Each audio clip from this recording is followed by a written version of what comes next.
बुढ़ापे की मजबूरी। मेरे पति के देहांत के बाद मैं अपने इकलौते बेटे के यहाँ रहती थी। वहाँ मेरी बहू का एक अलग ही रूप मुझे देखने को मिला।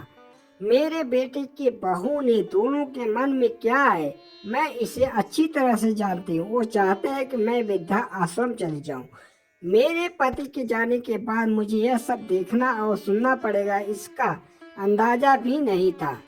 पर मैं मन मार कर अपने बेटे और बहू की बातें सुनकर भी उनके यहाँ रहती हूँ, क्योंकि वहाँ मुझे अपने पोते और पोती की झलक पाकर मुझे बहुत ही सुकून मिलता है। मेरी बहू को कोई दिक्कत नहीं हो, इसलिए मैं घर के बाहर रहती हूँ। बेटे ने मेरे ऊपर थोड़ी मेहरबानी की है, जो मेरे घर के ऊपर टीन की चादर लगवा दी है। समय समय पर थोड़ा राशन दे देता है तो मैं अपना खाना बनाकर खा लेती हूँ। मैंने अपने बेटे को यह कह दिया है कि मेरी वजह से उन दोनों को कोई प्रॉब्लम नहीं होगी, बस मुझे यही रहने दो। इसी घर में मुझे मर जाने दे, मैं यही चाहती हूँ। मेरा बेटा सुबह 9 बजे नौकरी जाता है और बच्चे भी उसी समय स्कूल चले जाते हैं। फिर शाम को 6 बजे मेरा बेटा वो घर वापस आता है। बच्चे 3 बजे आते हैं। उन्हें आते जाते निकलते देख मुझे बड़ा सुकून मिलता है। मेरे पति के एक दोस्त थे, उनकी पत्नी का भी स्वर्गवास हो गया था। उनका घर हमारे घर से थोड़ी ही दूरी पर था, इसलिए उनके पैरों में समस्या हो गई थी। वे इसलिए चल भी नहीं पाते थे। वे बड़े दिनों के बाद मेरे घर आए हुए थे। मुझे उन्हें देखकर अच्छा लगा। उनका हाल भी मेरी ही तरह था। उनके बच्चे भी उनसे परेशान थे। वे आकर मेरे पास अपना दुखड़ा रोते थे। बुढ़ापा हम जैसों को बहुत रुलाता है। उनकी भी अपनी मजबूरी थी। वो आए तो मैंने उनके लिए खाना बनाया और उन्हें खिलाया। मना कर रहे थे वे, लेकिन नहीं खाना, लेकिन मुझे पता था कि उनको भूख लगी है। मेरी बहू ने मुझे उनको खाना देते हुए या उन्हें खाते हुए देख लिया। वो कुछ भी उस समय नहीं बोली। जब भी वो आते मैं उन्हें खाना खिलाती। फिर उनके जाने के बाद जब मेरा बेटा आया तो बहू कहती है कि तुम्हारी माँ कितनी बेशर्म हो गई है।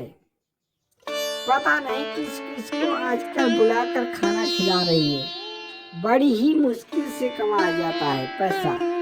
उनका राशन बंद करो, कुछ दिन भूखी रहेंगी तो अकल ठिकाने आएगी। मैंने कहा कि मैंने अपने हिस्से का उन्हें खिलाती हूँ, वो तुम्हारे पिता के पुराने मित्र हैं।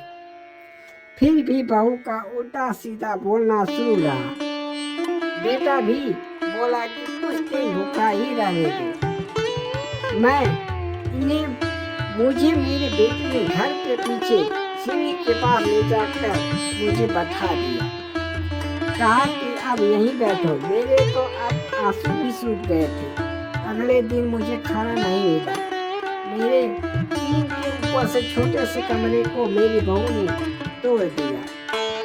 एक दिन पूरा भूखा रहने के बाद मैंने सोचा कि मैं गलत कर रही हूँ। मुझे अब अपने बेटे के यहाँ नहीं रहना चाहिए।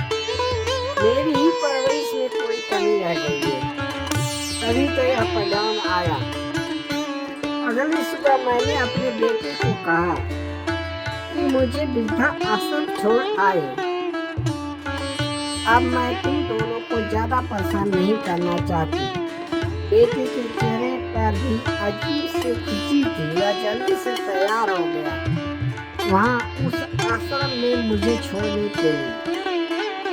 उसकी पत्नी ने कहा आप आज की छुट्टी ले लो, यहीं आसपास मत छोड़ना। इन्हें किसी 3 दिन बाद वापस आ जाए।